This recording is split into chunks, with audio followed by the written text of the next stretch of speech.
प्रदेश में माफियाओं के दबंगों के हौसले इतने बुलंद हैं कि वो कुछ भी करने के लिए तैयार हैं और उत्तर प्रदेश की योगी सरकार बिल्कुल इस मामले में असफल साबित हो गई है और उसको जो अंकुश लगाना चाहिए आज तक जो है वो दबंगों पर, माफियाओं पर अंकुश नहीं लगा। अभी तक लोगों के मकानों पर, दुकानों पर कब्जा होता था। अब एक नया ये कि जो मंदिर की ज़मीनें हैं, मंदिर के हैं जो आश्रम है, उस पर भी दबंग कब्जा कर रहे हैं और उनको जो है सत्ताधारी की शय मिली है, उसके इशारे पे कब्जा हो रहा है। इसी तरह का रंदो दीक्षित का एक मामला है, नवाबगंज का बड़ा संगीन मामला है। उनके बाबा का आश्रम और मंदिर बनाया हुआ था, लेकिन कुछ लोग हैं जो दबंग लोग हैं, दबंग तरीके से उस पर कब्जा करना चाहते हैं।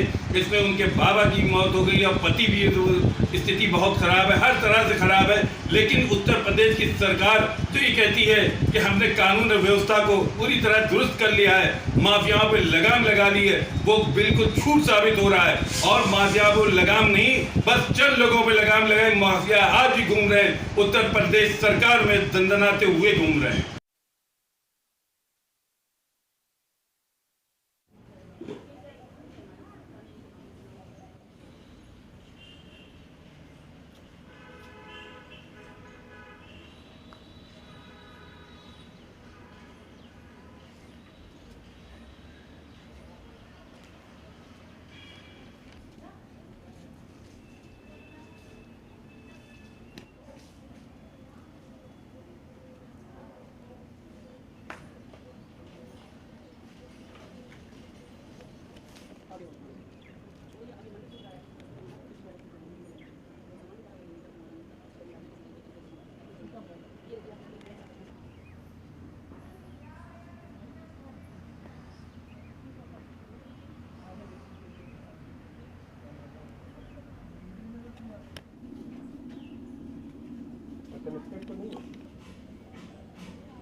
शिकायत करी गई पुलिस ने? हम नवाबगंज थाने कम से कम 10 बार नहीं 50 बार गए, एप्लीकेशन ले लेके गए, एप्लीकेशन ले लिया, वापस कर दिया। एसपी हैं, 2 मर्डर कर चुके, 17 मुकदमा लगे हैं इसके ऊपर।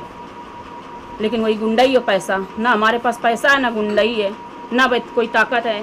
बच्चे कोई काबिल है नहीं, अभी किसी काबिल कोई बच्चे हों, सब छोटे छोटे बच्चे हैं।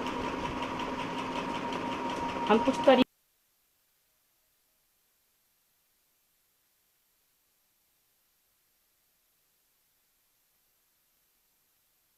दिला दिया, सब कुछ किया, लेकिन हम उनको पैर नहीं बचा पाए। लास्ट में ये हुआ कि किसी तरह बच्चे ये छोटे छोटे थे। सबसे पहले मोहित श्रीवास्तव ने सबसे पहले हमारा दरवाजा तोड़ा, मार कूट के कम से कम 10-15 साल हो गए। ये जिसके लिए मकान बनाया है, ये अपनी जमीन है कि ये इन्होंने किसी से जमीन खरीदी थी नीचे की, इस तरफ गहराई है, इस तरफ गहराई है। अच्छा। फिर नीचे इन्होंने हॉल बना रखा है, ऊपर से इन्होंने दरवाजा तोड़ लिया। उस मौके पर हम थे नहीं यहाँ, पहले इनका दरवाजा बाहर से था, पीछे से। ये दूसरी खंड से इनका दरवाजा है, गाड़ी छत के ऊपर, ये खड़ी कर नीचे और है, एक खंड और नीचे। चार्जशीट भी लगवा दी, हमारे तक पुलिस आई तक नहीं, हम जान नहीं पाए क्या हो रहा है क्या नहीं हो रहा है। सब कुछ कर दिया, ऐसा नहीं कर दिया, बस इतना ही बकाया रखा है कि बस आत्महत्या कर लो या किसी तरीके जान ले दो, कुछ भी इन्होंने हमारे पास बकाया नहीं रखा। कितना पीड़ित कर लिया अखिलेश श्रीवास्तव, मोहित श्रीवास्तव ने हद से ज़्यादा हमको पीड़ित कर लिया, आपको बताएं। सुरक्षा और अच्छा करवाइए किसी तरीके करके, नहीं हम तो जी नहीं पाएंगे। बस एक ही विचारा बनेगा कि हाँ ये तो जो इनका मकान जो अंदर है ये भी आश्रम का ही है कि नहीं आश्रम की तरफ काफ़ी इन्होंने जगह बढ़ा ली, ला के अपनी छत के ऊपर खड़ी करते हैं। छत पे कैसे जाती है? ये छत नहीं, नहीं, वो छत ही नीचे जो बने हुए डोर छत है। लगा- नहीं, वो छत ही नीचे जो बने हुए डोर छत है। लगा हुआ सामने छत है ये। छत है, छत पर इन्होंने सब लगा रखा है, सब पैसे के दम पे कर रखा है। कोई पुलिस वाला कागज बोलता है तो हमने कहा सब कागज बोलता है, कागज इन्होंने भी कहीं से नकली अकली बने बनवा के रखे होंगे, हमने तो देखा नहीं आज तक कुछ भी, अभी न दिखाया हमको। तो हम एक बार फिर सर्वे कीजिए आप।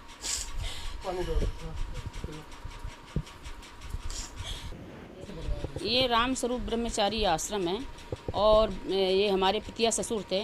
इन्होंने 1939 में इनको पट्टा मिला था और 1961 में इन्होंने स्थापना की, क्योंकि पहले जंगल था तो ये जंगली में कुटिया बना के रहते थे यहाँ पे, और पीछे गंगा जी निकली थी तो पूजा वूजा करते थे। फिर धीरे धीरे करके अपना इन्होंने ये कमरे बनवाए और ये मंदिर अपना स्थापना किया और पूजा करते रहते रहे यहीं पे। इसके पीछे क्या उद्देश्य था उनका ये आश्रम बनवाने का? यही था कि हाँ गरीब लोग रहें, अपना गरीब लोग कर रहे के आज भी रह रहे हैं। कोई 100 किराया देता है, कोई 50 देता है, ऐसे करके जो मिल जाते हैं 200-400-500 तो घी ले आते हैं, मिश्री ले आए, दीपक जलता है, मंदिर में पूजा होता है और साल में अपना कोई थोड़ा बहुत चंदा हो गया या घर से जैसी स्थितियाँ बनी तो 1-2 भंडारा होते हैं, एक जन्माष्टमी को होता है, एक बुढ़वा मंगल को होता है, और बीच बीच में अगर भगवान की कृपा हो गई तो बीच बीच में भी करा देते हैं। क्या समस्या यहाँ पे आ रही है? अब समस्या ये है सर कि इसमें पहले गेट लगा हुआ था, तो गेट तो श्रीवास्तव ने इसको कम से कम 20 लड़के ला करके करीब हो गए 4-5 साल। ये कौन है मोहित श्रीवास्तव? मोहित श्रीवास्तव अखिलेश श्रीवास्तव जी रहते हैं। कौन है ये लोग? ये भूमाफिया, ज़मीन पर पूरी निगाह है इनकी और ज़मीन ये चाहते हैं कि ज़मीन किसी तरीके से मिल जाए। किस तरीके से परेशान कर रहे हैं? इस तरीके से पीड़ित कर रहे हैं, मुकदमा लगवाया, मार कूट की, मेरे देवर को मारा, मेरे आदमी को मारा, बच्चों को मुसर फाड़ा, मेरी बेटी को नोचा घसोटा, उसके साथ बदतमीजी दी। कैसे शुरुआत करी हुई है? शुरुआत सबसे पहले इन्होंने मेरे देवर को मारा, चप्पलों से खड़े होके मारा। कैसे यहाँ पर आए हुए? ये आए नीचे ज़मीन इन्होंने खरीदी थी बगल की और नीचे इन्होंने अंडरग्राउंड एक बना रखा है, उसके ऊपर छत के ऊपर से इन्हें दरवाज़ा फोड़ रखा है। अभी कुछ दिन तो ऐसे ही परेशान करते रहे, अब ये खुल के कहने लगे कि ज़मीन चाहिए हमको किसी तरीके से, आप खाली करो। बाहर अगर रोड में खड़े होते हैं, कहीं मिल जाते हैं, धमकाते हैं कि जान से मार देंगे, बच्चों को उठवा लेंगे, नहीं बच्चों के ऊपर झूठी मुकदमा लगवा देंगे, नहीं तुम्हें जान से मरवा देंगे, बच्चों को मरवा देंगे। आदमी तो विकलांग है, पैर कटी गया है, बच्चों को कटवा देंगे या तुम्हारा कटवा देंगे, खाली कर दो, भाग जाओ। पुलिस में कोई शिकायत करी आपने? पुलिस से शिकायत हमने की, अब पुलिस यही है जहाँ तक आए अपना फिर अपना चले गए, लेकिन आगे कोई सुनवाई भी नहीं हुई और ज़्यादा हम दौड़ भी नहीं पाए, और हमारे पास ना तो इतना पैसा है ना इतना हमारे दौड़ने की क्षमता है, आपको बताएं, क्योंकि हम तो कमाते हैं तब खाते हैं, तब तो घर का जीवन चलता है।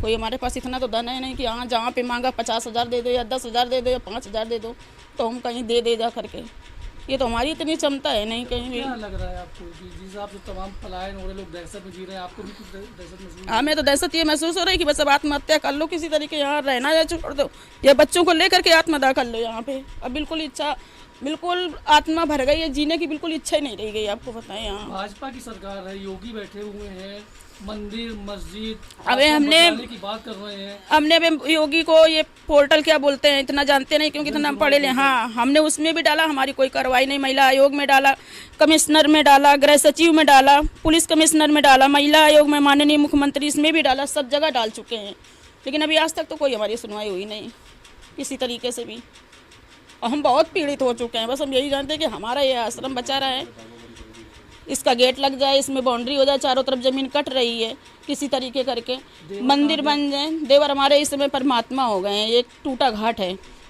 वहाँ, अब मारा पीटा उसको बर्दाश्त नहीं हुआ, 1 महीने तो गंगा जी किनारे वो पड़े रहे हैं, उनको बहुत बेइज्जती महसूस हुई, बहुत अंदर आत्मा ये धिक्कार के ऐसा जीवन हमको क्यों मिला कि हम ब्राह्मण होकर श्रीवास्तव को चप्पल खा रहे हैं खड़े होके। पति के साथ क्या हुआ? पति का हमारा पैर कट गया था, उनको भी इन लोगों ने मारा था कटे पैर में, आपको बताएं।